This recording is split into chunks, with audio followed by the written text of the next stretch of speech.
So welcome to our, is it fifth? I can't remember which number it is. Fifth Zoom meeting.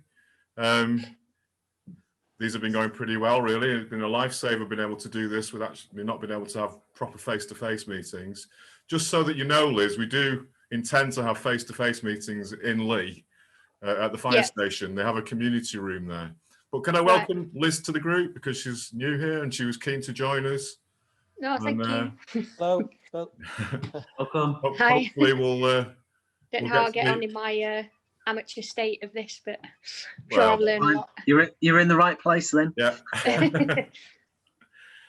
So we hope to have some face-to-face meetings in the fire station when they have a free community room there. But that's been curtailed for now, and who knows when it's going to re-establish. And also some field trips out somewhere. Anyway, to get on with it then. Tonight, the main focus is going to be Russ giving us a bit of a presentation on how he processed that wonderful image of the Orion Nebula, wasn't it? No, the Horsehead Nebula, sorry. The Horsehead Nebula, B33 and the flame. But just to start off, we've got Paul going to give us a what's in the night sky. And then after Russ, we're going to have a little bit by Rikesh on processing different channels together. Was that narrowband filters together? He'll tell you better what it's about when we get there. And I might just finish off with a couple of information things. So without further ado, it's over to you, Paul. Okay, thank you very much. Let me just share this. Can you all see that? Yep. It's coming up. Hello? Can you all see? Yep. Yeah, it's just coming up now. That's a wonderful image. Who took that? Ha ha ha ha. No, it is. Yeah. Seriously. It is. I was quite pleased with this one, yes. Yeah, I'm seen to be condemned to be the warm-up act. So let's warm up. It says my internet connection is unstable. So if I'm unstable, just tell me. As we're halfway through January nearly, I thought we'd introduce a bit of February into this as well and make it just kind of the sky of the next month. But to be honest, there's really not very much happening in February, so it doesn't add very much extra. So let's go forward. And it will be no surprise to you that we start off in the solar system. Some idea of the lunar calendar that's coming up. Love it or hate it, the moon will be in our sky soon enough. And the first quarter this month is on the 20th of January. Full moon is on the 28th. And the last quarter is on the 4th of February. Oops. No, I can't see my writing because you're all in the way. But anyway, the point of this, of course, is that from first quarter to last quarter, pretty much the moon interferes with anything other than solar system observation in the sky. So you've got a few nights coming up to do your deep sky objects before the first quarter moon on the 20th of January. The bad news is that the weather forecast, at least for this area, looks as though probably there won't be much clarity between now and first quarter. So we better make the most of anything that we can get. In terms of any interesting pulses of the moon with something else, on the 14th, which again isn't really forecast to be clear, the 2.7% crescent moon is 4 degrees to the left of Mercury. But as they will only be 6 degrees of elevation at 4:30, that's going to be quite difficult to pick up. But the moon might give you a clue to Mercury. And I don't know what people can do and can't do with their go-to mounts, so you might be able to find something if it's clear, but unfortunately it's not looking very good at the moment. On the 21st, the first quarter moon is 7 degrees east of a conjunction between Mars and Uranus, of which more a little bit later. In terms of other solar system events, just to note that Saturn is in conjunction with the Sun this month and Jupiter is in conjunction with the Sun this month. And that means that you really can't be doing much with Saturn and Jupiter over the next few weeks. You might just about glimpse them if you get some really clear evening sky, but I tried the other night and had absolutely no chance at all. For the really small print stuff, if you're really frustrated at there being not much planetary action in the sky, you could go for some minor planet events. The asteroid Eunomia is at opposition, and Melpomene is at opposition, and they're 8.4 and 9.4 respectively. Melpomene doesn't come to opposition until early February. Magnitude 9.4. Could it be a photo opportunity? A couple of photos 2 or 3 nights apart showing the movement of the asteroid against the star field. If you had endless clear nights available and you were at a loss for something to do, you might try that, but I'm not particularly thinking that I might get involved in that. So the biggest solar system event this month is the Mercury Eastern Elongation. And when it's on the east side of the sun, it's always an evening star, which is easy to remember because it's E for evening star. So Mercury is setting after the sun towards the end of this month. But being Mercury, everything happens quite quickly. It doesn't come very far away from the sun, and it moves from night to night. It changes quickly. That's the Stellarium screenshot shows the situation on the 24th of January.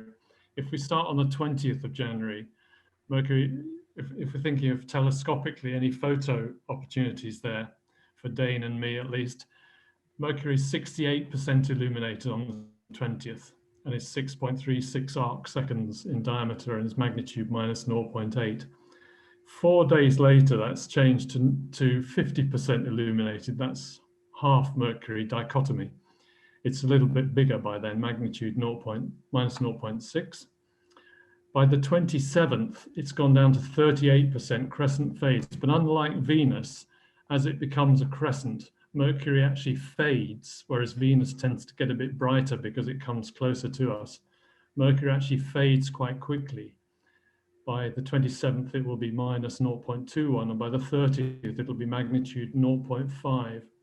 So it's actually getting quite hard to find against the evening sky by then, although the 24% crescent phase on the 30th is rather more attractive for photographs.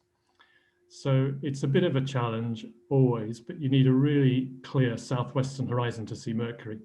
And that's, as you can see, that screenshot from the 24th is still quite bright sky, and it's only 10 degrees above the horizon, and it's setting rapidly. So you have to be quick on the draw. But it is probably one of the best opportunities this year to see Mercury in the evening sky. Moving swiftly on the 21st of January, as I hinted already, there is a conjunction between Mars and Uranus. And the moon actually will be only about 7 degrees to the east, the first quarter moon. So quite an interesting lineup in the sky. But if you can imagine, in terms of a photo opportunity, you have the moon at magnitude minus 11, you have Mars at magnitude 0.24, and you have Uranus at magnitude 5.76. I challenge you to get all three in the field of view and exposed correctly without doing a montage. If anybody can do that, I'll buy them a chocolate bar. And just a word about Mars. Mars tonight, for example, is magnitude 0.02 and diameter 9.39 arc seconds. By a month, roughly a month's time, February the 8th, Mars is magnitude 0.59. It's faded right down to that, and it's actually gone right down to diameter 7.39 seconds of arc by February the 8th. On January the 30th, should you manage to catch both Mercury and Mars, not in the same field of view, I don't mean, but on the same evening, you will find that actually Mars is smaller than Mercury already on that occasion. So that's quite mind-blowing, really, that Mars, having been 22 arc seconds in October, is actually now smaller than planet Mercury by the time Mercury's in the evening sky in January.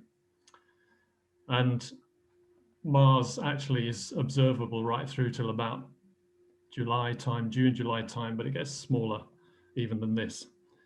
So the season for really useful photographs of Mars is past, I'm afraid. I just thought we would do a little sort of tour of the sky, because the sky is dark for so long at this time of year. I thought we'd just do a little snapshot the sky at various times. This is about now or in the next week or two. And here's 6:30 when it's just about past astronomical twilight and you can start imaging. So that's the southern view at about 6:30 in the evening. And you have the rather barren constellation of Cetus, the whale, dominating the sky, and Mars, as I say, getting fainter with Uranus very close to it. So it's a good opportunity to photograph M77, which is a rather dim spiral galaxy near the I always think of that as the head of the sea monster, that circle there. But actually, I think it's the tail of the whale, isn't it? You could probably, M77 is a bit like the snail on the tail of the whale, really, for those of you with grandchildren. But anyway, there's an opportunity for imaging because M77 is right, it's on the meridian as darkness falls. And it's not a thing that ever rises all that high in our sky, but it's quite a good opportunity there.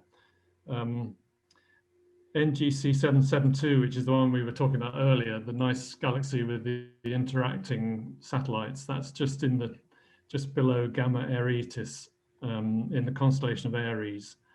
And it's fairly easy to find. It makes a nice triangle.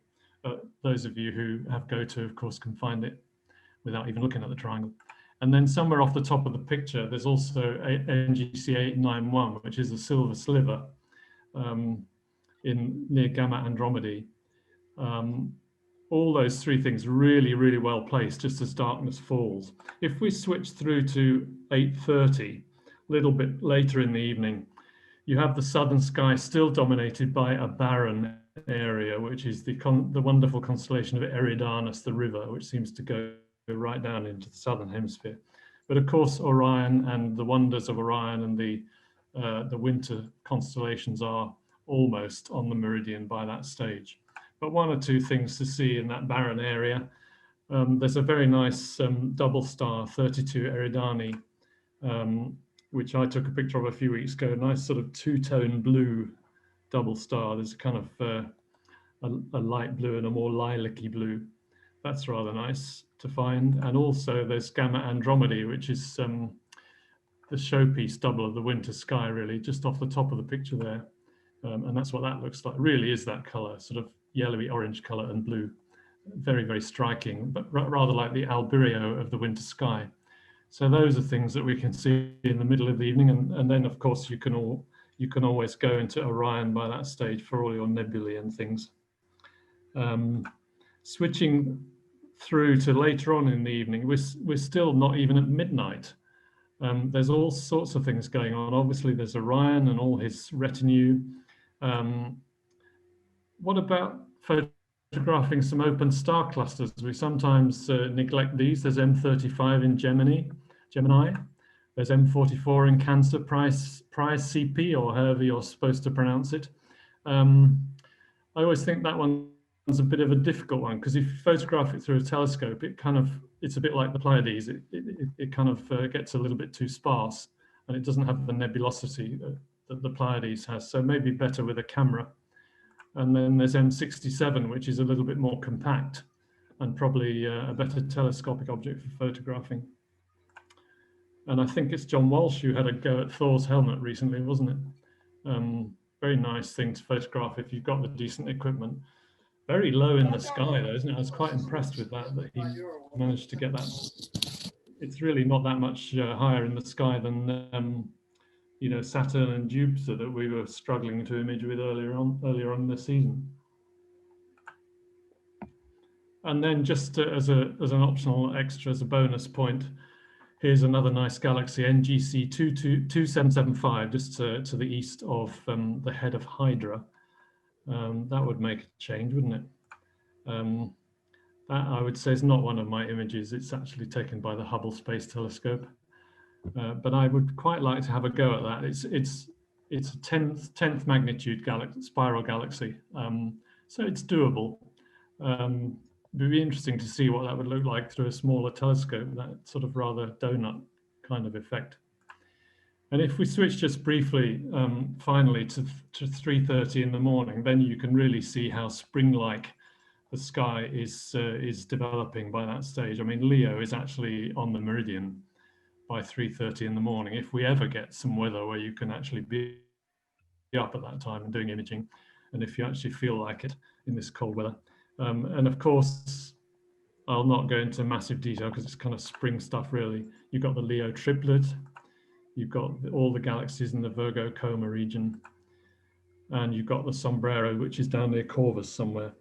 All these wonderful things that you can image in the spring. So there's a vast retinue of stuff that you can be looking at and photographing all during the night.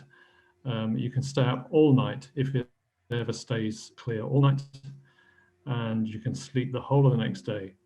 And that's all, folks. Thank you very much. Right. Well, thanks, Paul. That was a great whiz through there. I particularly liked you putting those markers on to stellarium pictures. I think we could do that for some deep sky objects as well in the future, just to point out what's available for us to have a look at. Just a small touch of go-to envy I detected there, but not much. Did you not catch a few deep sky objects in that one? Well, yeah. Some of the more popular ones, I might say, some of the ones we know. I mean, I don't know any of those you just, well, I do know one or two, but not many. All right, okay. Well, what's the point in telling you things that you know already? I want to know where they are. I still have difficulty thinking when I go out in the back garden now, what am I actually going to see up here? Because, you know, where is it going to be at this point in time? Because I have a limited view that I can see with my houses. Anyway, brilliant. Thanks very much, Paul. Do appreciate that. So, are there any questions for Paul? No, it's really good. Thank you very much. Yeah. We'll move on to Russ now then with his processing presentation. Right. Am I okay to share the screen? Should be, because I enabled it for everybody. Okie dokie. Right, bear with me then.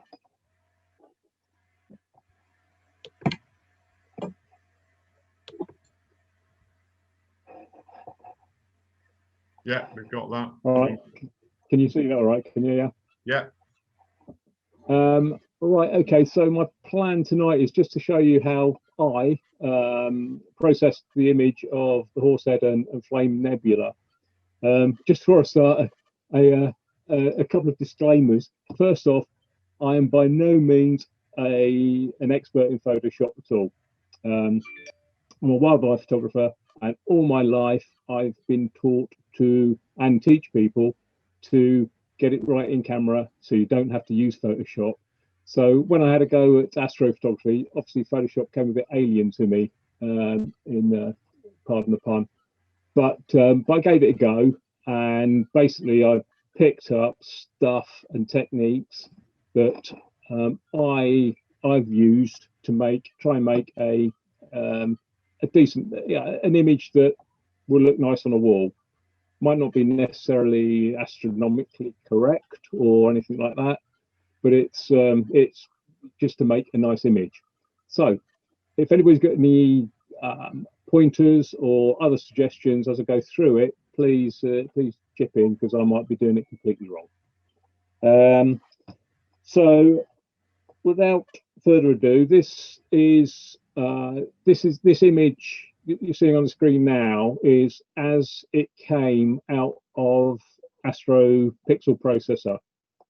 It was taken with a dedicated Altair Astro 294 color camera, cooled camera, set to about -10, I think I set it to, and it was taken with a 115mm triplet refractor, another Altair Astro telescope, using a quad band filter. Quad band's very good, especially if you're not in massively heavily light polluted areas. Very, very good at picking up nebulosity. Very good at it. It cuts out virtually all the. When it says quad band, it's not. It's more of a duo band, but with wider bands, if that makes sense. And the downside with it is, as you can see probably from this image, is it picks up the neb quite nicely, but it really messes up the stars. It bloats the stars a bit. It removes all the colour from them. Normally they end up just sort of washed out grey blobs, and also halos the stars. You can minimise the halos. There's various ways you can do it. I've heard both sides of the argument. Some people say get it as far away from the sensor as you can, to make the halo bigger but more diffuse, or get it as close to the sensor as you can. I personally like the latter. I put mine as close as the train will allow me to minimise the actual size of the halo. As you can see, it does create. So I was trying to do some imaging and processing that tries to minimise that effect, try and get rid of them. You'll never eliminate them completely, but to try the best. So this image was, I think it was about 114 lights, each of 4 minutes, plus darks, flats, and dark flats. Darks, certainly with the 294, darks are a necessity because you will get amp glow on the right hand edge. You get some horrible amp glow spikes if you don't use darks. But darks with a ProTech cooled camera are so easy anyway, because you can do them whenever you want. You can just set the temperature to match your lights, and then just make a dark library of different exposure times, which is what I did. So in addition to that image, I also took this image, which is very simply, it's the same camera, same telescope, but with a filter removed, just to try and get the RGB coloured stars.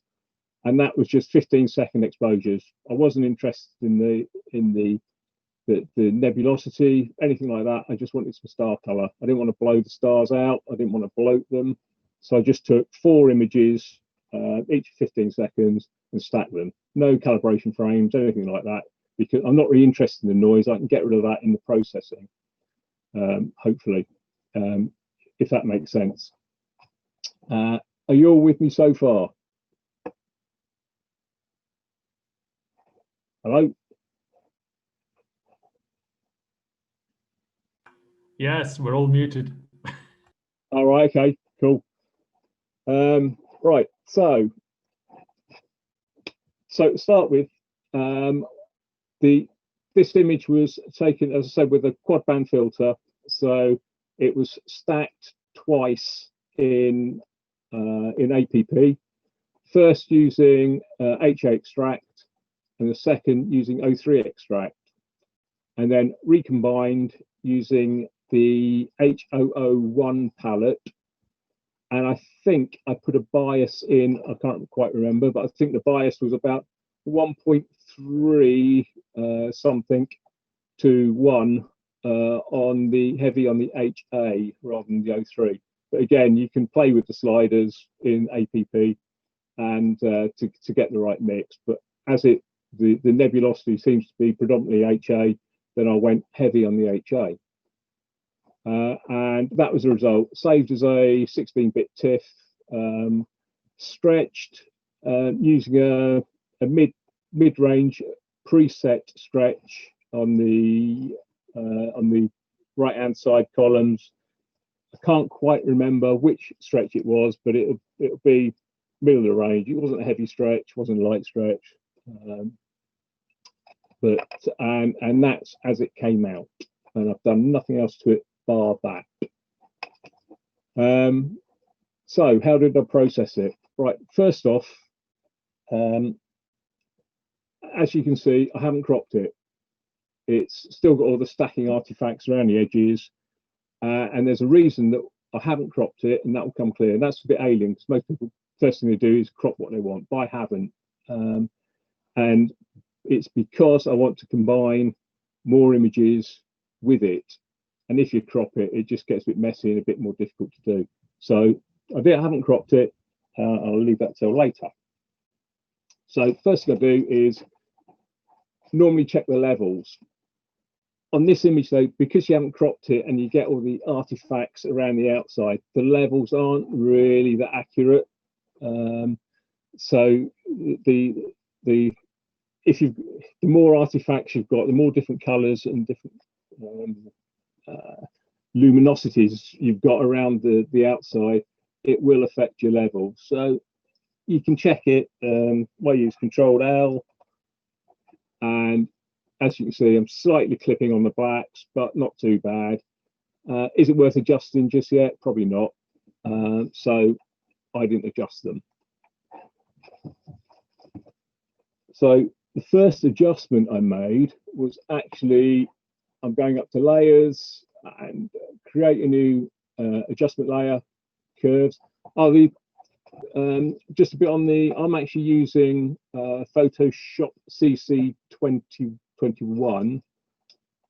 However, I believe that most of the processors I use in this are also found in older versions, including Elements, I think. But if anybody knows different, let me know. I don't think I'm not that clever enough on it to use anything too fancy. So I'd imagine that most of the things in here are in Elements and the earlier versions of Photoshop CC. So I'm just going to do a mediocre stretch. Bear in mind, it has been stretched in APP already. So I'm just going to play. I'm going to bring the blacks down a bit. And again, this is so subjective. I know a lot of people, and depending on the target, a lot of people don't like bringing the blacks down. They like to show dust clouds and things like that. I actually quite like my images to look like they're taken at night. So I actually quite like the blacks black or blackish. But again, it's all a matter of taste. So I bring the blacks down a bit, maybe increase the lighter areas. Can you see what I'm doing in the curves? Is that too small on the screen? No, it's perfect. No, we can see it. Yeah. We can see it. Yeah. It's a very shallow S curve, isn't it? Yeah, it is a very, very shallow one. You can bring the blacks down a little bit further. Mainly, you don't have to be, because I've already stretched, as I said, I've already stretched in APP, so I don't really want to be too aggressive with it. And you can actually bring the top down a little bit as well if you feel you're going to start clipping the lights.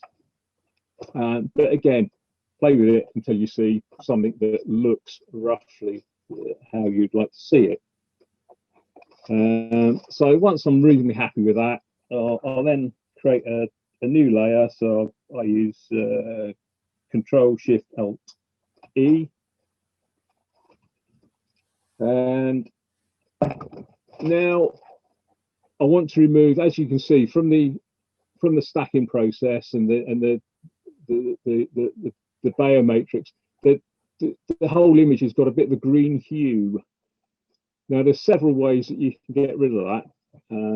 You can go into levels and you can adjust each color level, into curves or levels, and adjust the color balance on each channel, which you can play with that, and you can get whatever effect you want. But I find that a bit clunky and a bit time consuming, so I cheat, and I've downloaded a plugin which appears in Filter called Hasta La Vista Green, which is really easy and very good at removing the green color cast. And again, you get a choice: strong, medium, weak. I just use the default medium. Click OK, and as you can see, it makes a pretty good job without having to go in and change all the color channels. So with that, again, Just could you just undo that and then do it again so we can see the difference? Yeah. Yeah, good, thank you. How's that? Yeah. Yeah. Yeah, sorry, one other thing I meant to say before I started was I'm obviously rushing through this a bit, just to show you guys the processes I use. Now you can tweak it. You can spend ages on each individual element to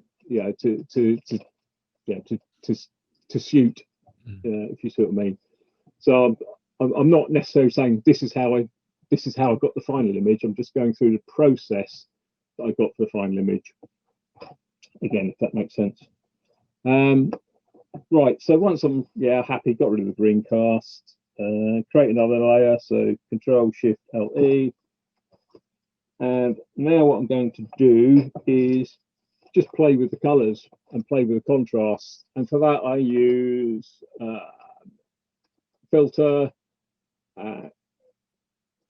camera raw filters, because that gives me all my options, and I can do virtually anything I want in here. Very quick, very dirty, but very easy. So basic. From that you can play with the contrast, blacks, whatever you want to do, just mess around with it. Dehaze is quite a good one as well. That brings out a bit of detail. Word of caution, what I have found is certainly on the basic settings, the contrast, blacks, dehaze, all of these settings, be very gentle with the settings. If you go too far, it can turn horrible. You can see and undo it, it's no problem, but it's just be careful with them. Just treat them like eggs, because they can really mess up your image as well. And then from that you can go down to your color mixer, so you can add saturation, hue, any of the colors. I'm going to leave that for now. I'll come back to the colors in a bit, only because I do something else a bit later on that sort of kind of negates that. And again, you can spend as long as you want playing around with that, just playing around with the effects. And again, once you're happy, just okay that. And then go to, so I'm trying to read my notes at the same time as I did this the other day. Another new layer. And now this time I'm going to remove some of the stars. As I said before, the stars are a bit they're a bit horrible with the narrowband filter, and I don't really want them looking like that in the final image. So what I'm going to try and do is get rid of some of them, not all of them, but some of them. And again, there's a couple of ways you can do this. You can either go to select and then color range, select on a star, and so you've got them all selected. Once you've got them selected, you can change the fuzziness as well and the range to get more of it selected. You can then go filter, and let's get rid of that. Filter, other, and minimum, and you run that, and it will start to decrease the stars, or the ones that you've got selected anyway. But a far easier way and a far better way is using the Astronomy tool set. That's basically a set of actions that you can download. It's not free. I think it costs about 20 quid or something like that. I can't remember. It's not very much anyway. And you get basically all these preset actions that some very clever people have done. I find most of them a bit clunky, and a lot of them are a bit of a sledgehammer to crack a nut. But the one that is quite good is the Make Stars Smaller one. That works quite well. So click on that and just run it. And I run it several times. because I'm not really bothered what it does to the stars. I'm not really bothered if it leaves holes, because I'm going to replace them with something further down the line. So I'll just let that run a few times.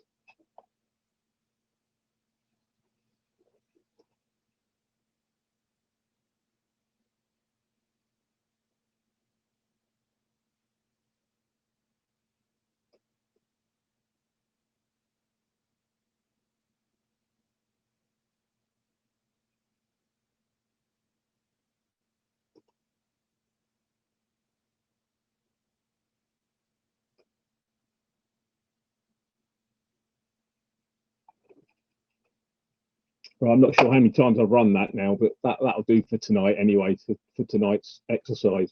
And I'll show you the difference.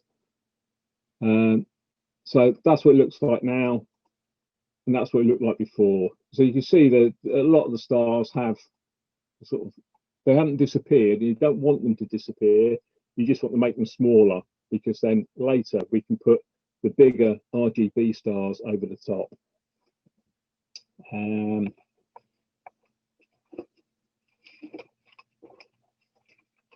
Right, so now I'm happy with that. So create a new layer. And now what I'm going to do is,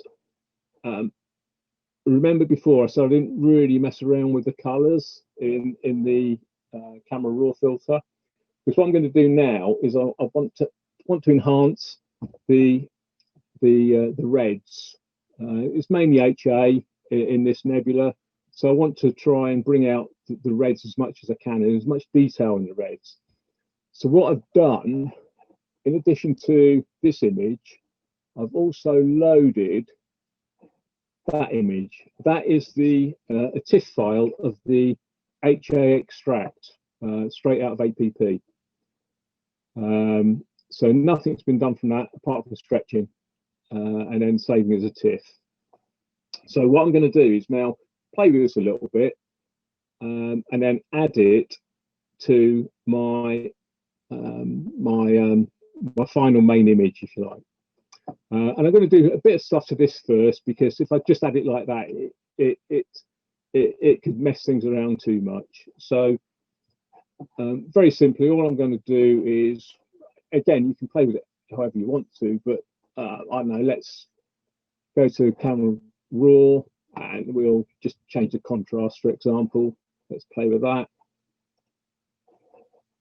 So just play with the contrast a bit more. It'll give more depth to the image. Increase the highlights a bit. Do whatever you want. Have a play. That'll probably do. Maybe dehaze it a little bit, just again to give it a bit more depth. And then the other thing I'm going to do to it is denoise it. I don't want to put. You can see it's quite a noisy process when you do the HA extract. I don't really want all that noise going into my main image, so denoise it. Don't know what denoising tools people use. People use Topaz. People use the built-in denoise from Photoshop. I use a thing called Noise Ninja, only because I did some of the development testing for it when it first came out, and I find it very, very good. I assume you can still buy it. I don't know how much it is, but basically it's any of the denoising programs would do. So I just run that, not a massive amount,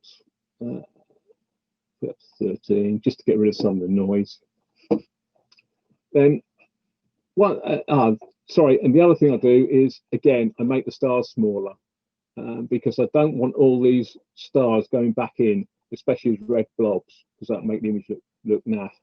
So I then make stars smaller, and I try to run this at least as many times as I did on the main image. So if I ran this 6 times, sorry, on the main image, then I'd run this 7 times or 8 times, whatever, just to make the stars even smaller on this.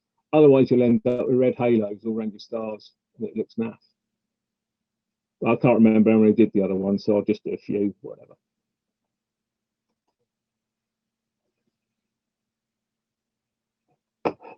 Right, so now I'm reasonably happy with that. It looks pretty naff as a picture, but it'll serve the purpose I want it to do. So now all I'm going to do is Control A, and oh, that didn't work.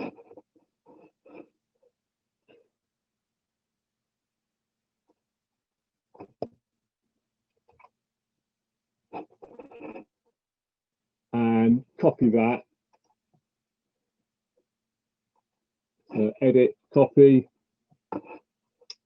Now I'll go back to my original image, and down in the bottom right on the layers panel, you can see the channels. So I'll go into channels, and I want the red channel. So what I'm going to do is replace the red channel with my modified HA channel. So get the red channel up, and then just go edit, copy. Hasn't gone in, is it? Edit, paste. Let's go back again. Edit, oh, paste, sorry, yeah, that's me. And then edit, paste. Right, so now I put my HA into my, basically my RGB image of the main image. As you can see, it's really brought out the reds. Now, if I was just to leave it at that, it would look pretty naff. I've gone way too far, as you can see. So what I now do is go back and play with the layers. And there's various ways you can do this.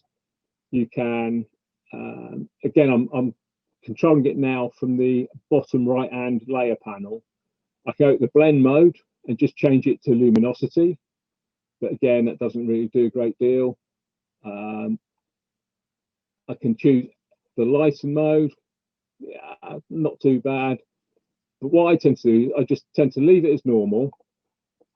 I then add a negative layer mask.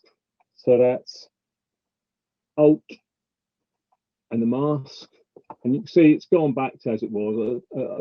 I don't know how familiar you guys are with masks, but it's a very effective way of doing it. So I've now got a negative layer mask on there. Get a white paintbrush from the left-hand side. Not a massively big one. Change the flow down to 19%, 20%, whatever. Basically, you don't want to have the whole effect in a slightly bigger brush than that, probably. And now you can go and paint in the areas that you want that effect to take place. So you can bring out the reds.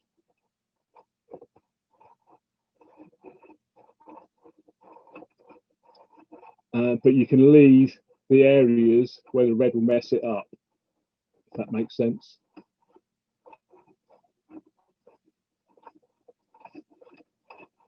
Let's do a bit around the flame.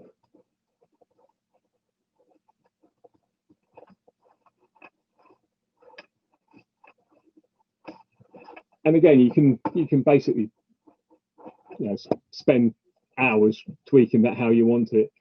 If you're still not happy with it, obviously go back and redo it, or just lower the opacity, just play with it as to how you see it coming out and how you want it, your end image. Obviously, as I said before, it's all very subjective, so it's how you want to see your image.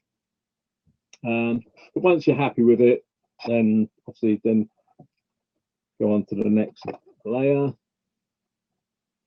And right, so now I've got most of the stuff in there that I'm happy. I'm not necessarily with this image, but let's say I'm happy with the nebulosity.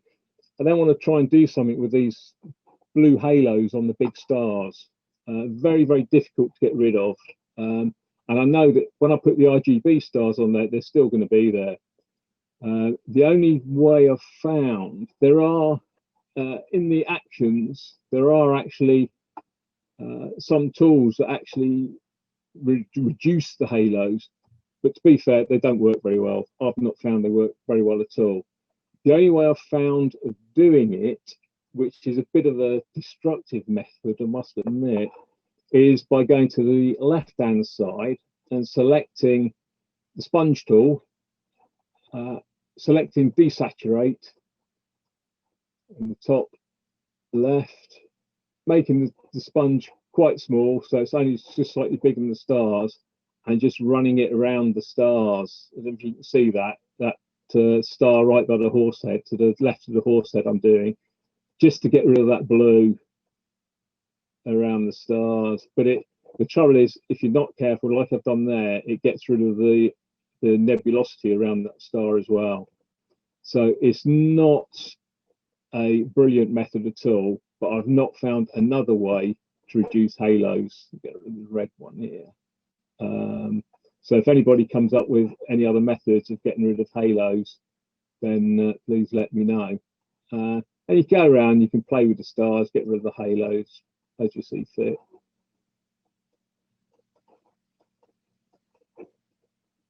And you can spend as long or as little as you want doing that. But like I say, if you overdo it, especially if there are haloed stars within the nebulosity, you end up with big, just uncoloured blobs around the stars, and it looks pretty naff. So you need to be a little bit conservative with it, I think. So once you're happy with them, you've got rid of the halos as best you can. Again, new layer, and then you can go to the stars image.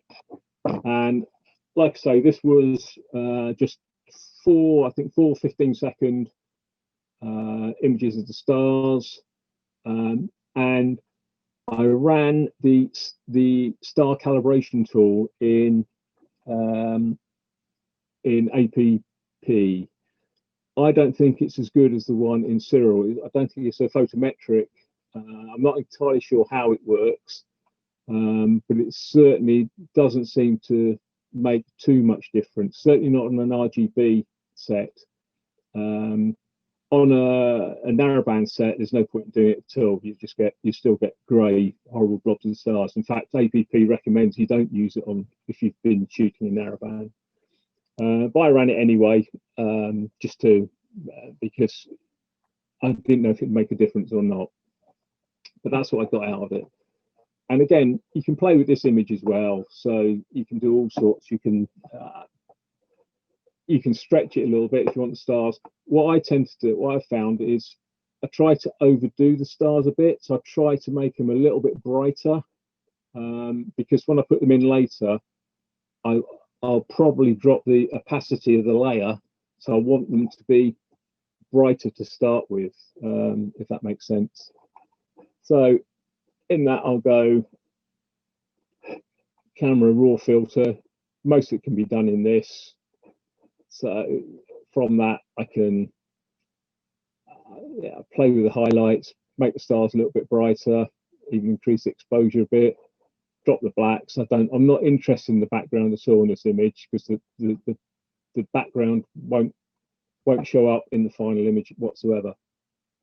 So I can get rid of that, take that down quite a lot, increase saturation, so any color you have got in the stars will come out of it. Even play with the color temperature as you see fit, just to try and get some color and some variation in the stars. And again, you can play with that to your heart's content. Okay, that. The only other thing I do again is denoise it. Again, because I don't really want to put any more noise into my final image. So just quickly denoise that.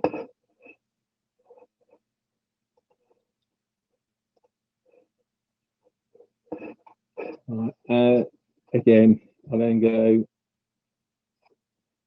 Control A, highlight it all, and copy back to my original and paste it on top.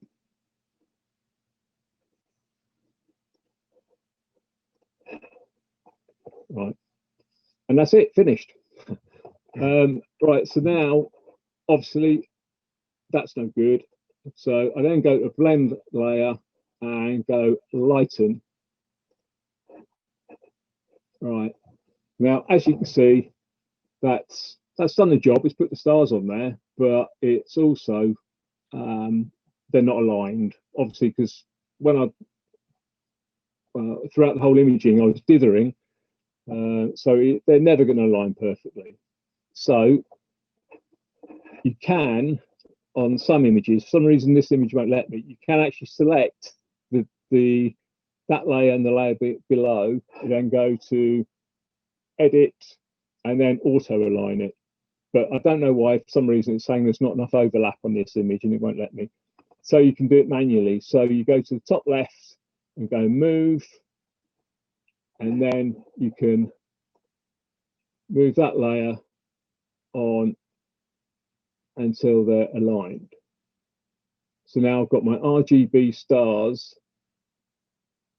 on top of my other layer. I haven't done it.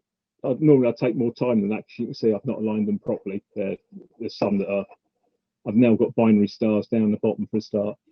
If you have got, I have found some images you end up with the star alignment okay in parts of the image, but not in the others, because there's probably a slight difference in image size, because obviously you've removed a filter out of the train, so there's slight image size issue.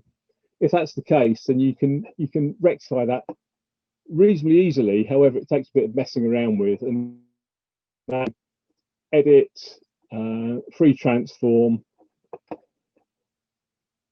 and then you can change the size of that top layered image, of the star image as well, and you can fart around with it for ages until you get the best alignment. But for the purpose of tonight, yeah, that's good enough for me. I've got a load of binary stars, but hey ho. And so once you're happy with that, then just you can play with the again opacity of that layer to see how strong actually you want those RGB stars to come through. And yeah, I want them to come through as strong as I can, because the other stars were pretty naff, so I'll leave it 100%. So we're almost getting there, I think. Just checking my notes.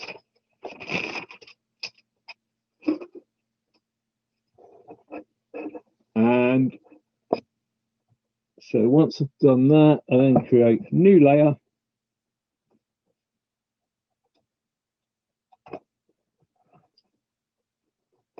And now I have not denoised this top layer. So now I'm going to denoise the whole image. And again, do that using filter. Oh, it's not letting me. Hang on.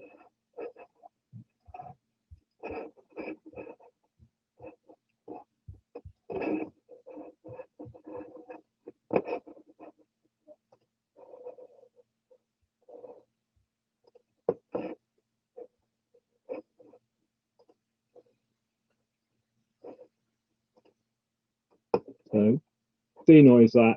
Now, what I have found is a lot of noise denoising programs will remove a lot of the detail. So what I tend to do is once I've denoised it, I then create a mask and use a black paintbrush this time, just to remove some of the denoise, if that makes sense, from some of the detailed areas. Otherwise you can lose a lot of your detail. And again, you can spend as much time on this as you like. Can I be rude and butt in there just 2 seconds? Yeah, of course. If you go to edit, after you've done your denoise, yeah. If you go to edit, does it say fade, fade? Sometimes when you've just done it, it says fade your last action. And then you can, so rather than get a black brush, you can, it usually says image edit fade. It says fade brush tool. Oh, that's because the last thing you picked. If you did it again and did the denoise, just humour me, and then go straight to edit and see if it'll go fade denoise. All right, let me just create a new layer.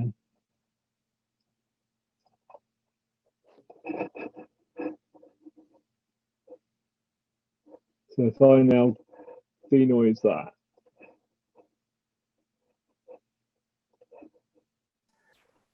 And then when it's finished, just go to edit. Yeah. Fade Noise Ninja. Click on that. And then you can adjust it there and it'll do it for you without having to use a brush. Yeah.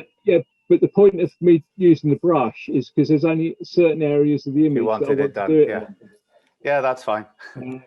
Sometimes it helps. So that's the point. I mean, like the background space, and even some of this nebulosity up here, there's not a great deal of detail on it. So I'm quite happy for that to be subject to the full force of denoising.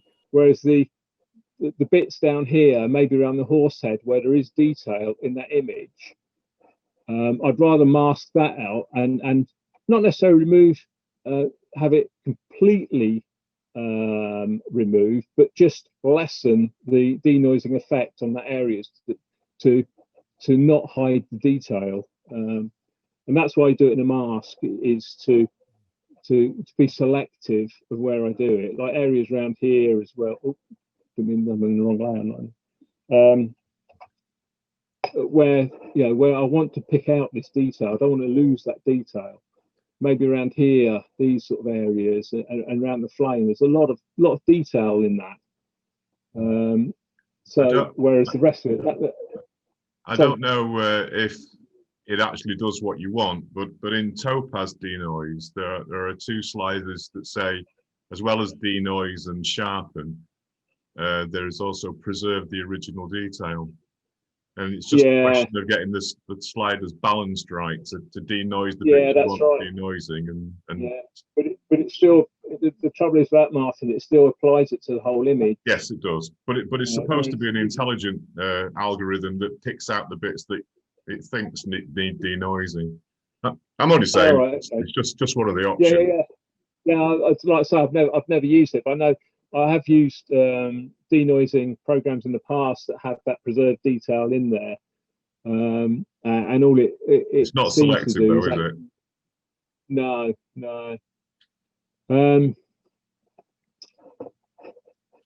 Right.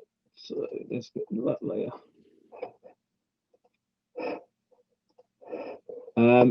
And then that is basically it. So then once I'm happy with that, all I do then is I collapse all those layers down. So I'm now getting to the final throw, assuming that I'm happy with everything I've done so far. Obviously, if I'm not happy, I'll go back in and change something else and play around. So what I tend to do then is collapse it all down, so flatten the image. Now, this is where I crop. So then crop it again as I like it, whatever. So let's say I'm happy with that. And so now that's roughly, I've got my what should be my final image. What I now do is then go into filter, camera raw, just for a final, a final tweak, let's say. So I then run through thinking, actually, I still want my blacks down a bit. Some of the highlights are a bit high, whatever, or bring them out. Again, the colors, whatever I want to do. Just a final run through is to say, yeah, that's it now. Now I'm happy with that. Let's up the texture a little bit. Again, just play with the slider and see what effect they have and if it's the effect you want. Yeah, I'm happy with that. The other tool I do find quite useful is, again, on the left-hand side, is the burn tool. Use it very low exposure, sort of between 2 and 4% normally. And again, it's very good for picking out detail. Smaller brush, so you can just go and all it does is just darken the shadows to bring out a bit more detail around the areas you want, just as a final touches. And then the last thing I do is sharpen. Now, normally when I sharpen, not necessarily astrophotography, but for wildlife photography, I'll save my images for different sizes because clients might want a different size for print, for example, or I might want to put some on a web page, etc., etc. So I then resize before I sharpen, and that makes a big difference to the overall quality of the image. With Astro, I tend not to bother. I just tend to sharpen them. It doesn't really make that much difference, I found, because there's not a great deal of fine detail. It's not like the detail you find on a bird's feather or a mammal's coat. You don't get that fine detail, so you don't lose that detail. So I just tend to sharpen the original PSD image and then just copy off whatever I want from that. But like I say, if it was a wildlife image, I wouldn't. I'd resize each individual image and then sharpen individually. And I use Smart Sharpen, which is a very good tool. And yeah, whatever you want. Normally around, I don't know, 120, 130, maybe, I don't know. You can actually reduce the noise in this as well, but again, be very conservative because you will lose detail, and you've already done as much denoising as you wanted to. And that's it. What I did try with some version, I did several versions of this. I did trying to get rid of the big halo in the center here, and again, I just did that by playing with normally the burn tool again, just trying to fade in the shadows to try and lessen the effect of that. But I couldn't really do a great deal with it, to be honest. It's just the downside of moisture in the air and using a quad band filter. And then I just saved it as to what I did. Obviously, that's completely rushed through, and if it's your image, you'd spend probably a lot more time on tweaking things and making sure things are right. But I hope that gave people an insight into how I did it. Like I say, I'm not saying it's the right way. I'm not saying it's a particularly good way. I don't know. It's just the way I did it. Any questions or any suggestions? Even better.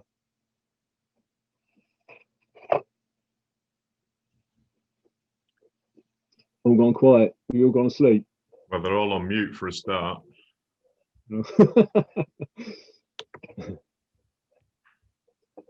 I just had a few comments, Russ. So thanks for going through that. I've learned quite a lot from that. Really good. I think the thing that stood out to me the most was just how good the image looked straight out of APP. And I think that's probably just testament to how good your data was. So yeah, so that was a bit of an eye opener. I think me and Martyn were saying the other day that probably the single most important thing is to get good data at the outset. So that was really good. The only other thing that I thought, which I didn't realize that you didn't do for this image, was you know how you replaced the red channel with the HA extract. One of the other things that you can do to make a proper HA RGB composite is to actually copy the red channel into a separate file and then add the HA to that and then use a 50% opacity. So then you've got 50% HA and 50% red, and then you've got a proper, then you've not lost any of the red data. And then you can use that HA red as your red channel. I don't know if you tried that at all. Or... Yeah, there's all sorts of ways, and other images as well. I sometimes copy the O3 channel in as well. Yeah. I didn't do it on this one because there's not a great deal of O3 in there, but certainly on some images, and also if you copy both channels in and mix them, you can play with the mix in there. Then you're less likely to cock up your stars because, like I say, if there's a lot of big stars, you can soon turn your stars really wacky colours if you start messing around with the channels. But by putting both channels in, it's sometimes easier to get the balance right. But going back to your original point, Rick, about data, yeah, there's no substitute for getting lots and lots of data. The more data you can get, the better. And I was lucky on this night because I literally had the whole night from when Orion arose above the hedge. I followed it all the way through from about 10 o'clock all the way through till about, I don't know, 3:45 in the morning when it disappeared behind the house. So yeah, it was. Yeah, you need data. You need good quality. It's like any photograph. You can't. You need that original image or original data to do something with.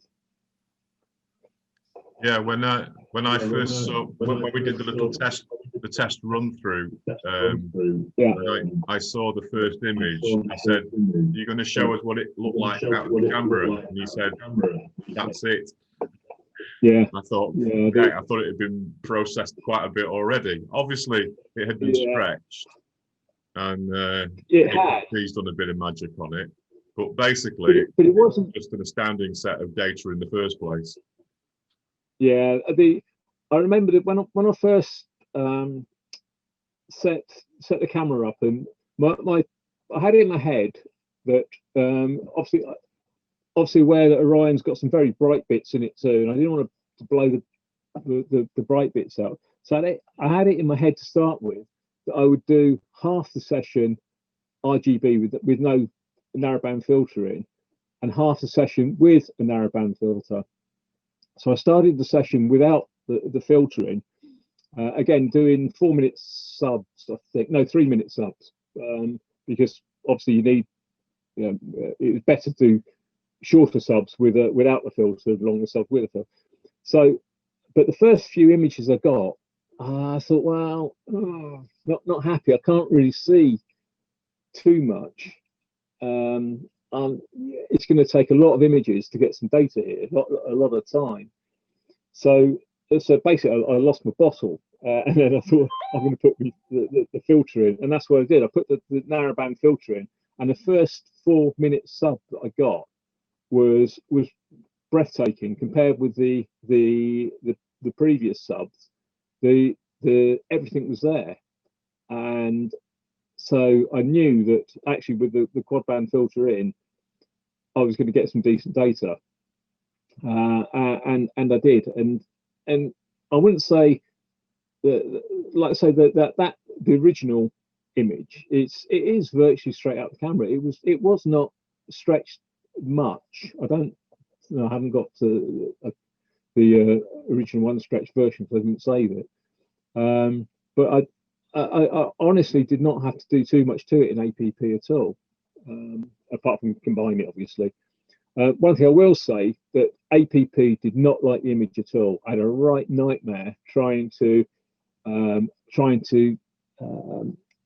stack it, and the reason it didn't like it is because there's that much nebulosity around it, and I had neutralized background selected in the, I think it's in the I think it's tab number 5, I think. I can't remember which tab it is, in the normalization tab anyway.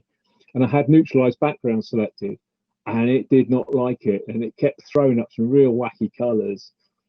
And eventually I spent a day trying to stack. I tried everything apart from deselecting that, and eventually I actually put a query on the APP forum, And somebody came back to me and said, "Oh, the image, if you've got a lot of HA in it, do not use neutralized background because it will mess it up." And sure enough, I unticked that, and it came out fine. And also, you can't if you use narrowband filter when there's that much nebulosity, you can't do anything else but do the HA extract and the O3 extract. If you try to just do a straight RGB image, it doesn't like it at all. So you had to do, you would, some images you can get away with it if there's, if it's predominantly a black image with just a small nebula in the center, then you get away with it. But because this has so much red and so much HA in it, it would not, it didn't like it anything other than the two extracts and the combined. So the top tip, if you've got an image with that much in and use an APP, then yeah, you have to go down that route. You can't. There's no real alternative. Any other questions or suggestions?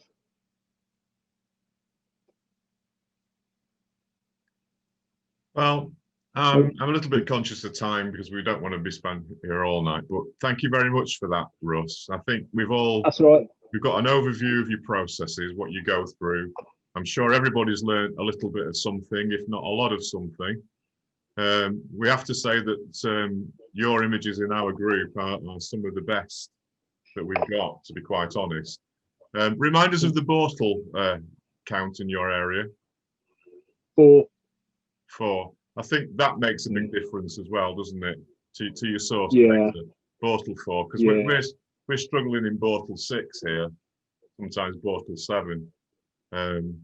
But no, we really appreciate that. It was a really good run through, and because we've got it recorded, folks, you can actually later on go back and have a look at a few bits of that and decide if you need to just check out a few more things that Russ has said. I'm sure to some people, some of it is going to be like Astro Magic. Some of it is to me, but it's a learning process for all of us, and we do appreciate Russ taking the time to show us those things. And it's only through keep on going over things like this that eventually things stick and you learn them and you realise, oh, that's what he meant, and stuff like that. But thank you very much, Russ. Yeah, and likewise, if anybody's got any questions, and just message me. I'll always reply, and I'm always happy to help if I can. Yeah, I mean, once I put the video up, we could actually, have questions and answers underneath the video, couldn't you? And if anybody wants to clarify. Yeah. Okay, so we're going to move on to Russ. We're going to move on to Rick now, who's going to do perhaps some of it's a little bit similar to that. Is it Rick?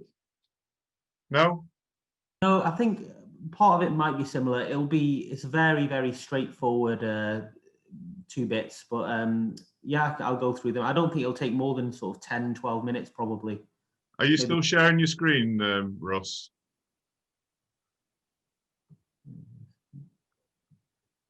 That's it. Yeah, thank you. So Rick's going to take us through some of his processing techniques now.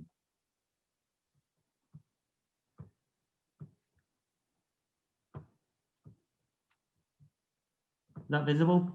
Yeah. Yeah. So I'm just going to go through 2 very, very straightforward things, both sort of mini tutorials in Astro Pixel Processor, both actually suggested by Martyn. So thanks again for suggesting these 2 things. So the first thing that I was going to do was just talk about how you combine images from multiple imaging sessions in Astro Pixel Processor. So I think this is probably something that's relevant to most of us. I know that Paul has done a similar thing in Deep Sky Stacker, and actually the process is pretty similar in Astro Pixel Processor too. So just imagine that you've taken a set of images of a single target on, say, 2 nights, and you want to combine the images, the individual subframes from both nights into one stacked final image. So you'll open Astro Pixel Processor, and this is the home screen. You'll find your working directory, so that's the directory in which your subframes are located. So I will just go to my external hard drive and find, this is my data on the Crescent Nebula, which I did take off of two nights. So this is my working directory. So I've got some files that I took on the 26th of September here, and then files that I took on the 27th of September here. So we'll open that. We'll just assume that we're processing this as RGB, so we won't talk about any narrowband bits for this. This is just talking about how you combine the images that you've taken from multiple imaging sessions. So I've got light frames from both sessions, so you'll click lights. You'll find your day 1 frames, so they're in the light frames. Only include the raw frames, obviously. Select them all. And the key thing is, on this box, when this box appears, it says to which session do we need to assign these frames. So we'll refer to the 26th of September, so that's day 1, as session 1, and we'll make sure that that box session 1 is checked. Okay. So that will load all of my light frames from session 1 or night 1. So there's 43 in total, and then we'll do the same thing again. So, but we'll load the light frames from night 2. So that's 27th of September, light frames. And again, make sure we're just getting the raw frames. And we'll do the same thing again, okay. And this will be session 2. And obviously, if you've got more than 2 sessions, you can add them to session 3, 4, 5. And if you've got more than 5, you can title your own custom session as well. So we've added the light frames from night 1 and night 2. And then you just do the same thing. So I've got 81, I think I've got 81 total light frames here. They're each 5 minutes long, so quite a long integration, and they're from the 2 nights. And then you just do the same for your flat frames, your dark frames, and your bias frames. I think the only additional thing that I wanted to just mention here is that I have dark frames from both nights. But sometimes you might only have one set of bias frames or light or flat frames that you've used communal flat or bias frames from both nights. And if that's the case, which is the case for this this data that I've got, if you look here, I've not got any bias or flat frames from the 27th, so I'll just use the same ones from the 26th because it's the same ISO and same settings otherwise. So I'll just go on flat frames, the raw files. And I've got, I think, 20 flat frames there, maybe a bit more. And for this, because those flat frames are being used for both sessions, you can just check all sessions. And therefore, when the data gets calibrated and normalized and integrated and all the rest of it, it will use those flat frames from the 26th to calibrate both sets of light frames, essentially. So you just click all sessions there. And once you've loaded all of your subframes and your calibration frames, you just go through that same process that we went through in the third Leigh Astro Society meeting, where you go through calibration, analyze stars, register, normalize, and then finally integrate. Okay. As per what Russ was saying, you can either process that as RGB, adaptive area disk, or you can do some narrowband extraction using these 2 algorithms at the bottom. So that was just a very quick run through of how you combine data from multiple sessions in APP. I've gone through that obviously as 2 nights worth of data, but it might be the case that, for example, you've actually taken multiple sets of images on a single night. So for example, if you're imaging the Orion Nebula and you want to get a bit more dynamic range, you might have taken short exposures and in the first half of the night, and then longer exposure in the second half of the night. And you can do the same thing again, whereby you will use your short exposures in session 1 and your long exposures in session 2, and you might have communal flat and bias frames for those as well. So it's pretty straightforward, to be honest. I think it's quite similar in Deep Sky Stacker, in which instead of allocating the frames to sessions in folders, you basically just allocate the sessions on the bottom in tabs at the bottom.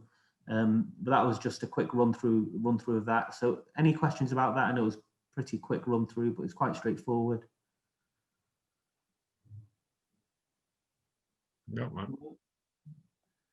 Fine, and I will just close this.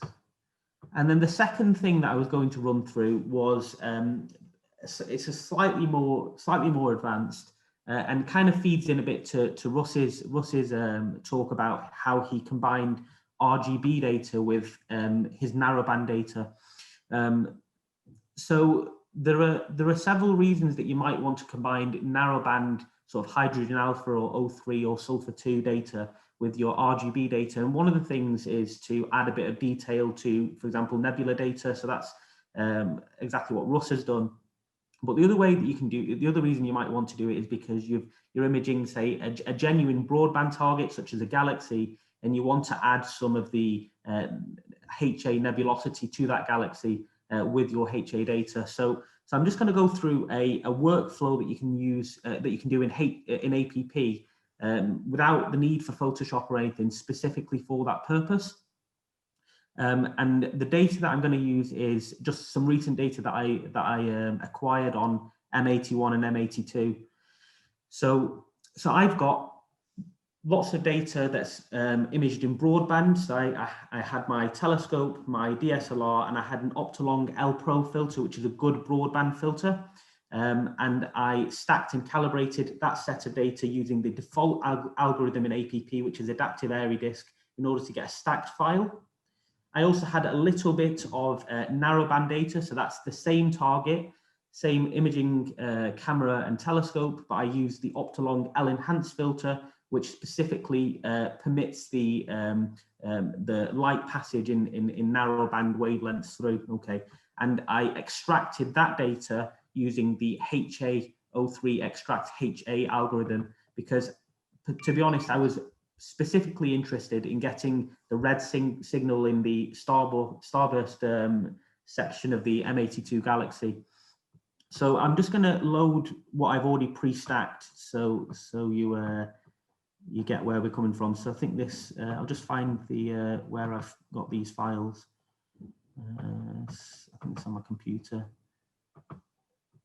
Yeah, here we go.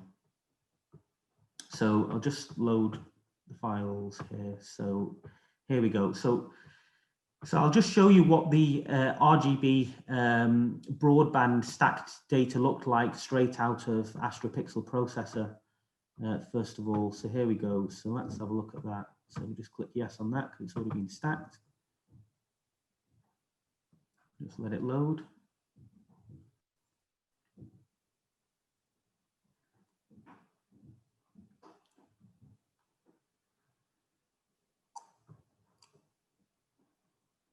There we go. So obviously there are issues with this data, but they don't matter for the purpose of what we're going to talk through. So this is the RGB data as it came out of Astro Pixel Processor. So you can see that, you know, there's fairly decent definition in the galaxies. But my issue, the reason I was not happy with this data particularly, is because if you look at M82, I couldn't see much of that red starburst area, to be honest. And I wanted to add to that area specifically. So the first thing that you need to do, so imagine that we've loaded all of the calibration files, you've gone through all of the tabs and you've integrated, and this is what you've come out with. So what we need to do is we need to extract. You cannot combine in HARGB in Astro Pixel Processor unless you've got monochrome images. So what we need to do is we need to use this color data and we need to get red, green, and blue channels from it. And the way you can do that is you can go to calibrate. Sorry, you can go to calibrate. You scroll all the way to the bottom. You click split channels, and then you press save calibrated frames. Okay.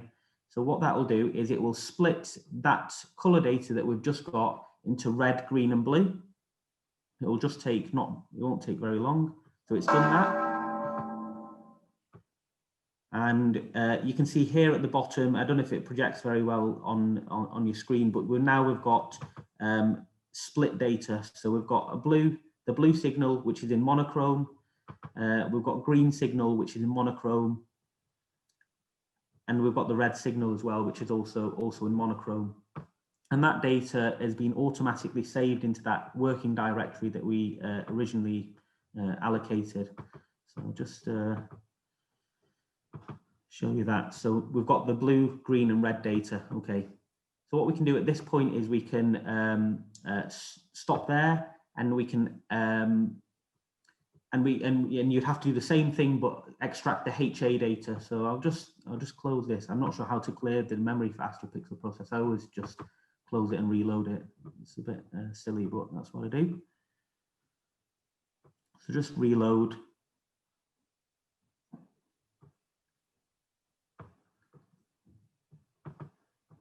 Find that directory again.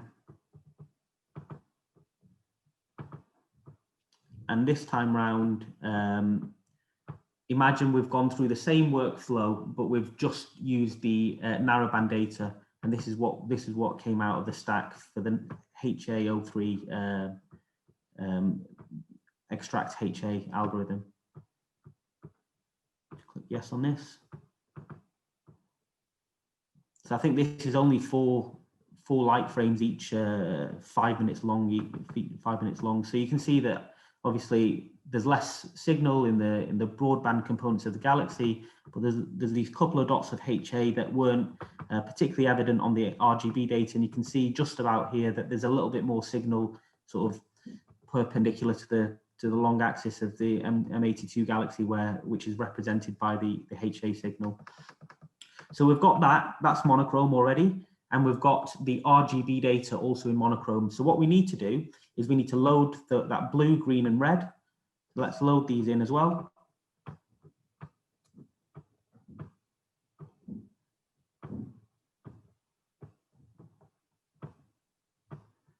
And now they're all there at the bottom. So we've got 4 files. We've got HA, which is this one in grey. We've got a red, a blue, and a green.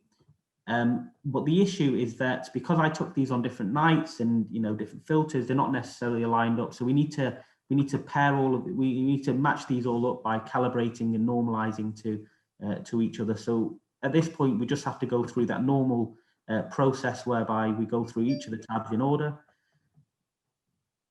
So we just click create masters and assign to lights. I don't think you actually need to do this, but we'll do it anyway. Click analyze stars. This won't take very long. We'll just do it. We'll do it live because it'll only take a couple of minutes because there's only 4 frames here. If you've got any questions whilst I do this, then that's totally fine to just interrupt whilst this process is underway. The bell dong just means the process is finished, if anybody's wondering. Oh, right. I didn't realise that you could hear that. I thought I was just sharing screen rather than sharing screen and audio. In your first RGB image, you've actually got a faint outline of a 25.6 magnitude low surface brightness galaxy, one of the faintest you can actually image because it's only just above the night sky. So that's very good going. I've got it on mine. That's how I know it's there. Okay, so we'll just run through these. We'll click start registration. And this is the bit that we have to pay attention to. So once we've registered these frames and we've analyzed the stars, we need to just click save registered frames, which we don't do when you do the normal workflow. So when you click save registered frames, you will get 4 more files that appear in your working directory folder. Let's just open that quickly. Let's do this.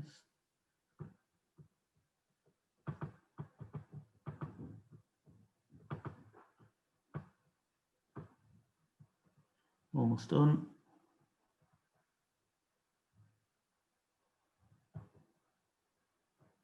So those 4 files have been registered and then saved separately. So you'll see them here. So they all have this suffix before the FITS annotation, which is REG or reg. So you've got one for HA, that one. We've got the blue one here, the green one, and then the red one. So we know that they're the files that we need to do when we combine these. So registered, so we'll normalize the lights now.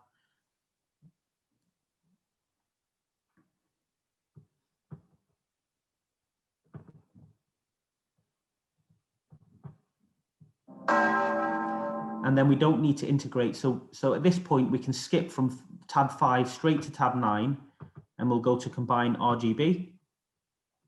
And the palettes that we want, so we've got HA data and we've got red, green, and blue data. So we want to combine this data in this palette HA RGB. and we're going to add those 4 registered files. So we've got HA reg here, we've got blue reg, green reg, and red reg.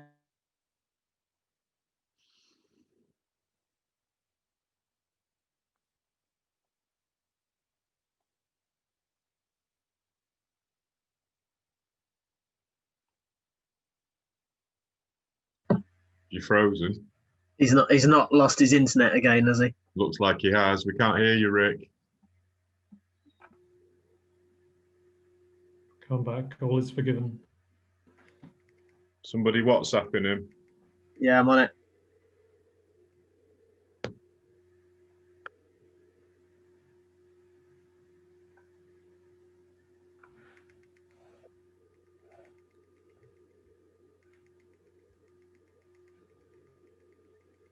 Yeah, he's gone.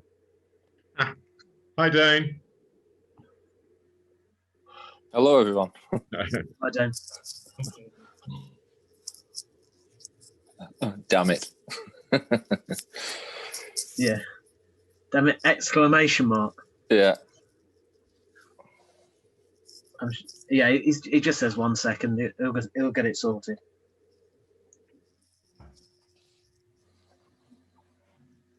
So what have I missed then? Early doors. Has Paul done a talk? Oh, you missed Paul's presentation. Yeah, I'll have to watch that back. All the solutions to planetary problems of the world. No, Russ gave us. You probably caught the end of Russ's talk on processing that fantastic. That was unreal. Nebula. That Horsehead is unreal. Yeah. That was really helpful for me because I'm not that into Photoshop, so actually just seeing somebody using Photoshop was quite helpful as well. Oh, Rick's on again. Just resetting his router now. So he says the next equipment you need to buy, Dane, is a house in Lincolnshire. Yeah, right, okay. You don't want to come here. We've had nothing but clouds for the last month. It's a pretty similar story here, really. By the way, I'm thinking of adding a rider to the bottom of our invites that says this may be cancelled at a moment's notice if there are clear skies for the next Zoom meeting. Imagine sitting here looking out the window and seeing clear skies. Yeah, be out. Yeah. Cheers. We just simply wouldn't be. No. See you, Rick. I'm going. Late shifts here. Right, is that visible? When did I freeze, by the way? What was I doing? You were literally about to click go on merging them.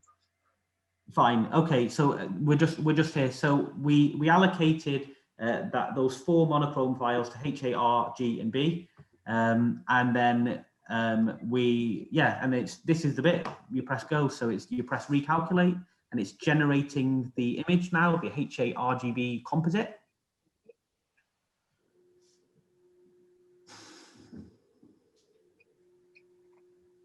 You thought of paying for the electric, Rick? Yes, so here we go. So obviously there's some stacking artifacts because the narrowband data was shot at a different angle to the RGB data.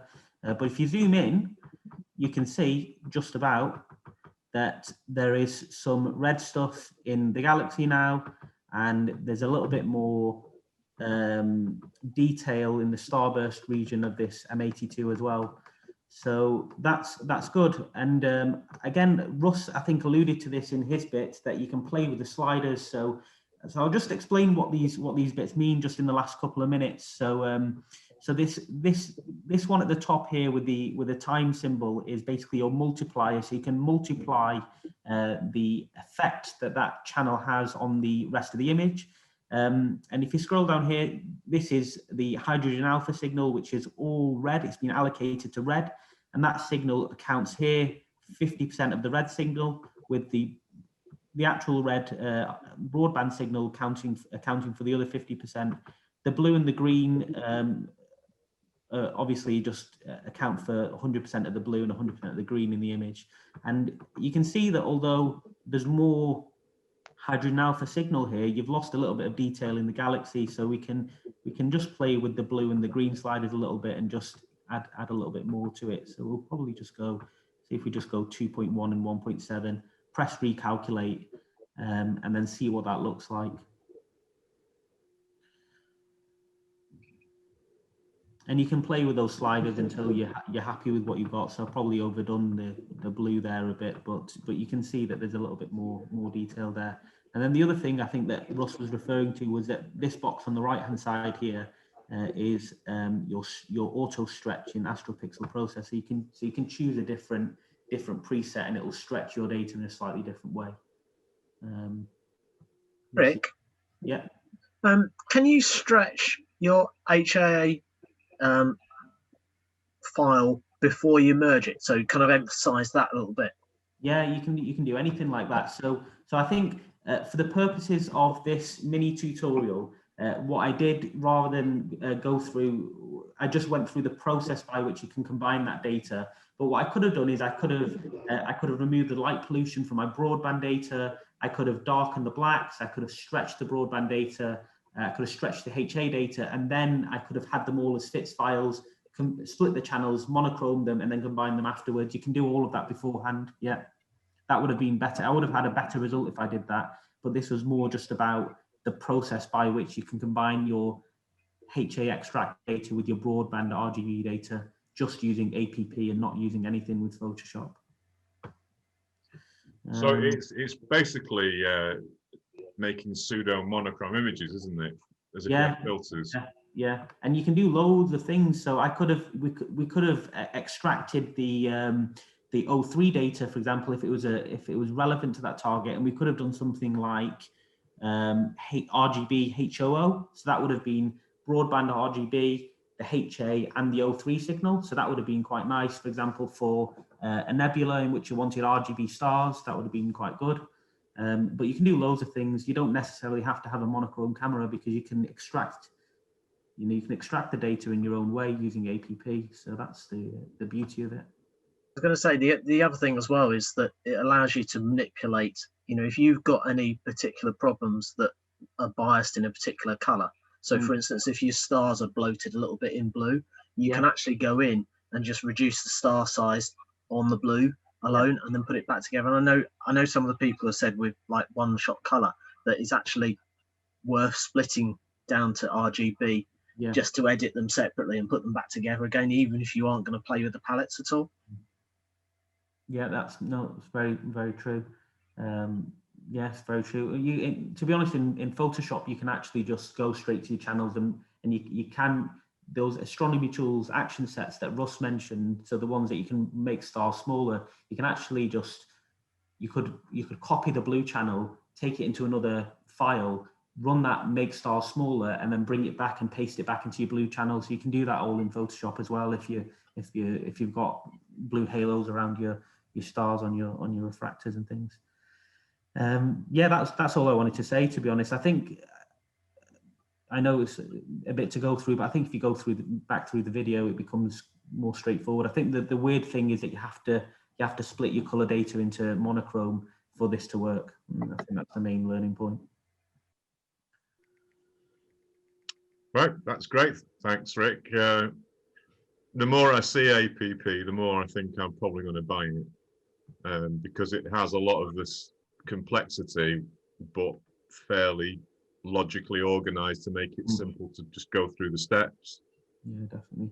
I didn't read any tutorials or anything. You just do it. You just sort of feel your way around the software. Yeah. And I think it might benefit some of us to actually have another basic tutorial on APP, as if we'd never used it before. Just to go through, because what happens is, because you're so familiar with it, you tend to say one or two things like, just the usual way, but we don't all know the usual way. But still, I understand that completely. I understand what you've done there, and that's great. I'm definitely thinking of buying it.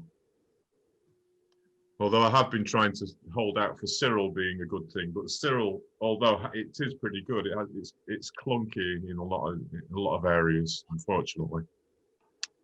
Okay, has anybody got any other questions for that? APP costs about 180 quid, is it? Or is it 150 quid? Yeah, it's about that. Yeah, and you can get a trial for is it a month's trial? Yeah, you get a month's trial. I just went for it because I don't think I'll switch to anything else now, to be honest. Yeah. I didn't get on with Cyril in the end. Brilliant. Thanks very much, man.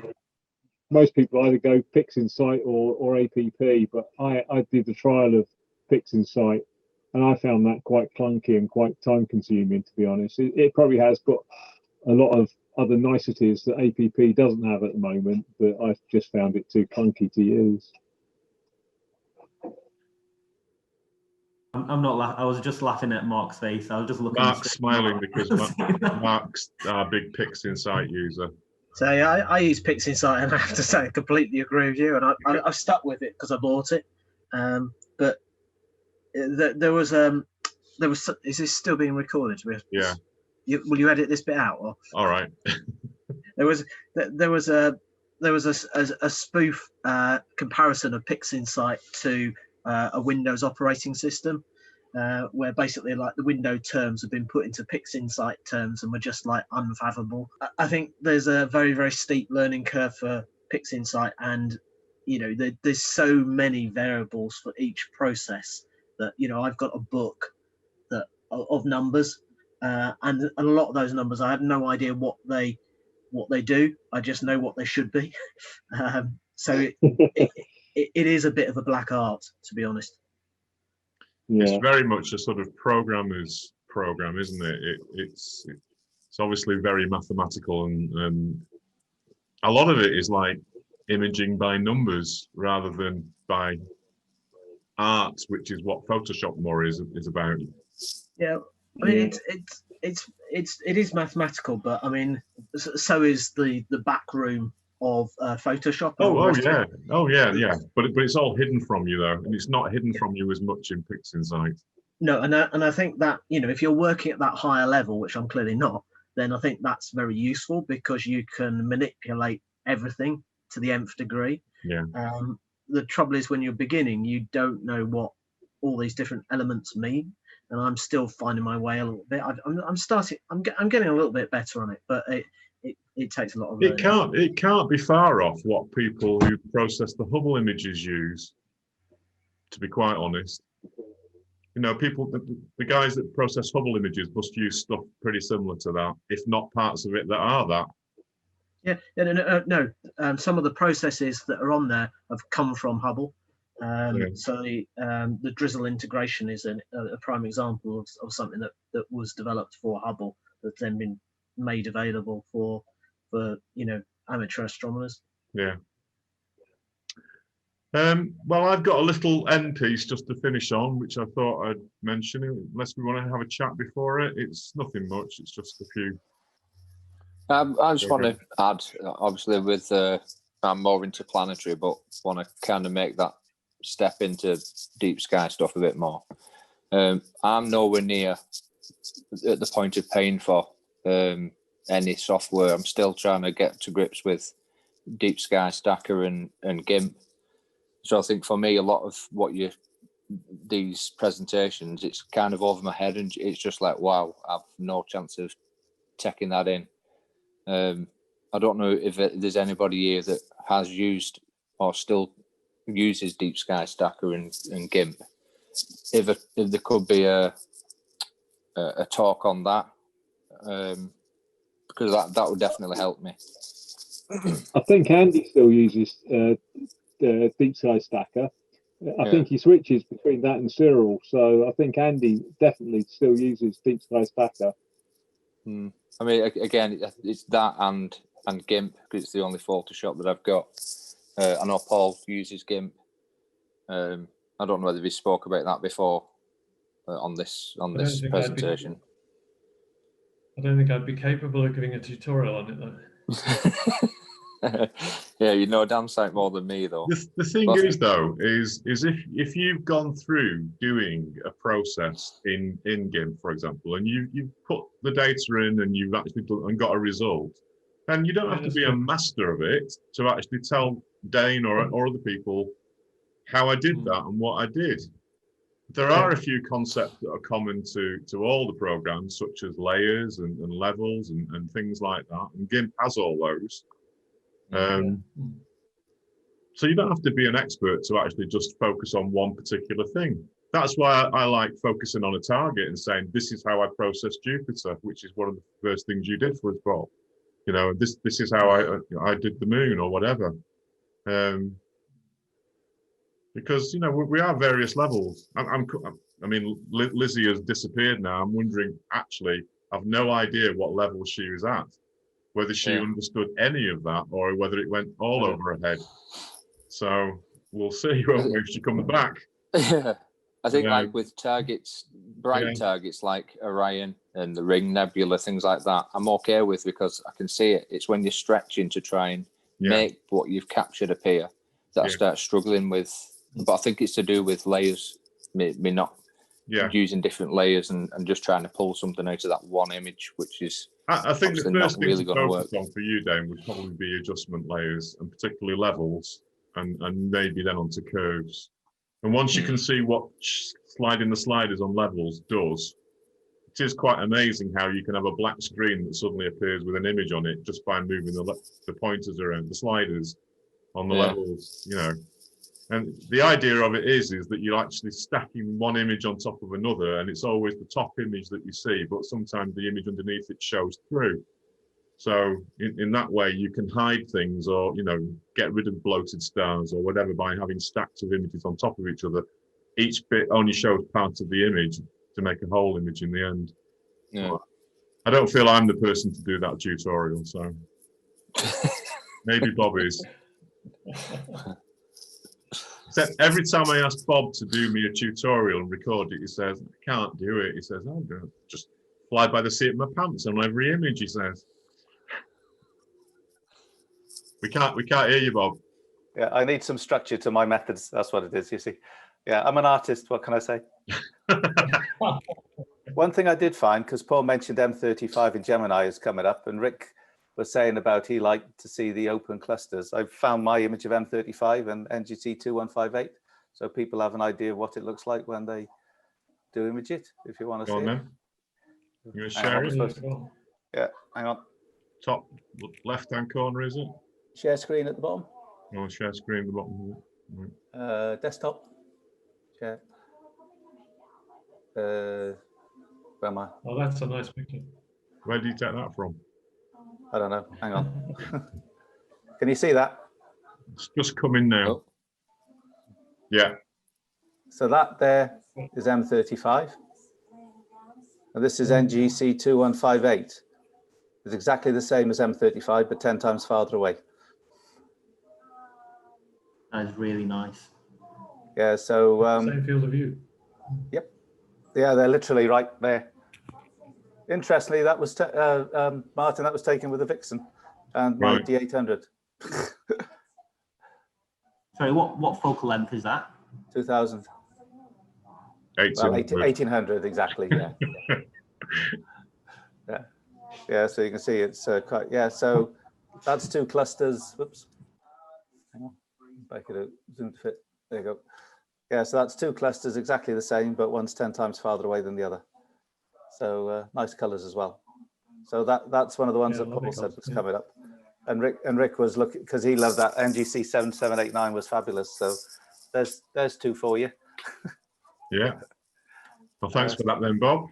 Stop sharing screen. There you go. The compilation, by the way, is just taking a while because I'm putting names and you know, catalog numbers on each shot. It just gets boring after a while doing that, so I just do a bit at a time. But it'll probably be by the end of the week.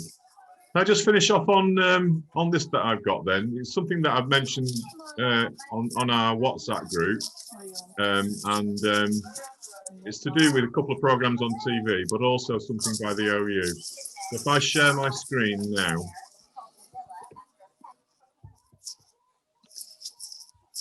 So can you see this one here called The 7 Ages of Starlight?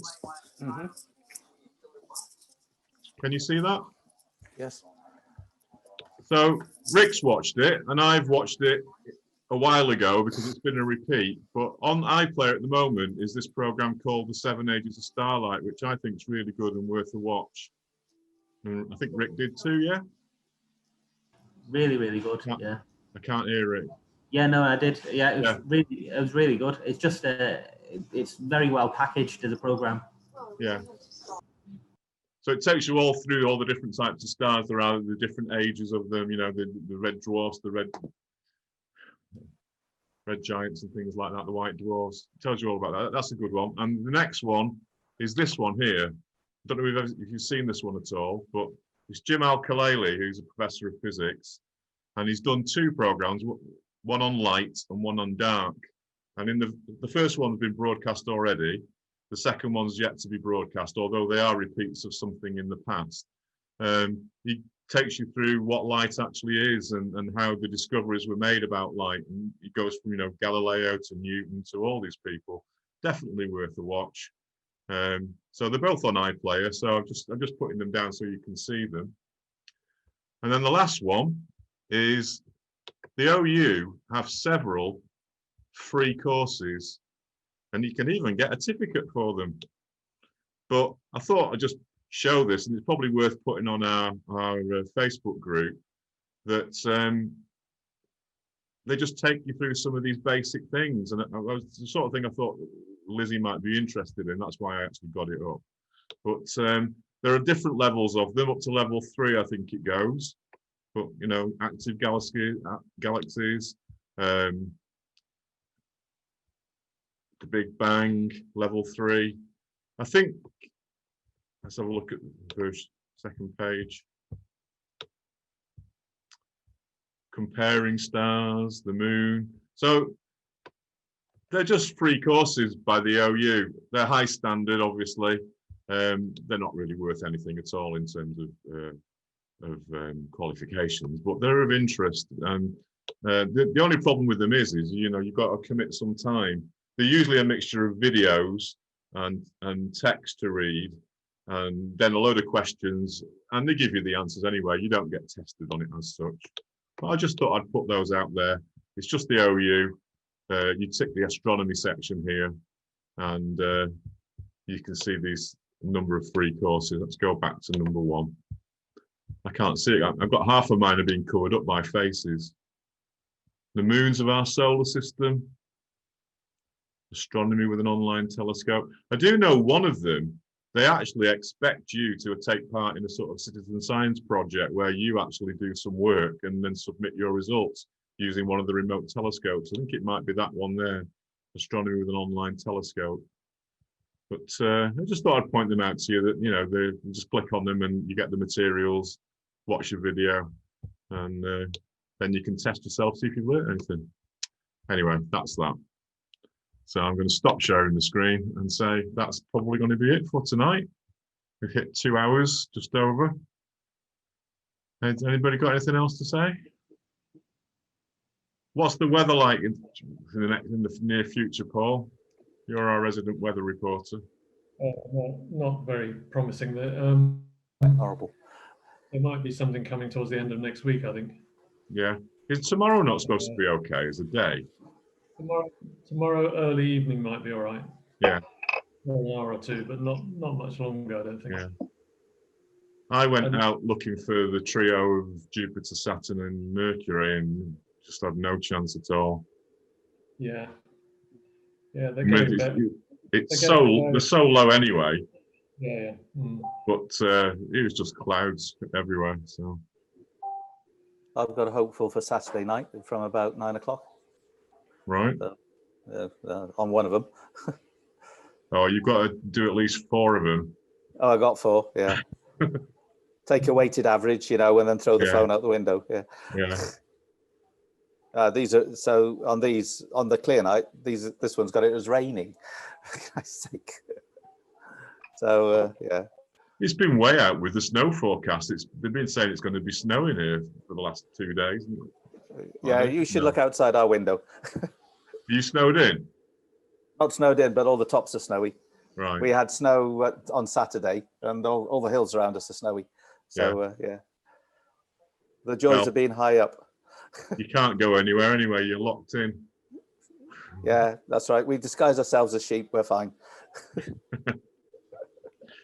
Okay, shall we call it a day then, or a night?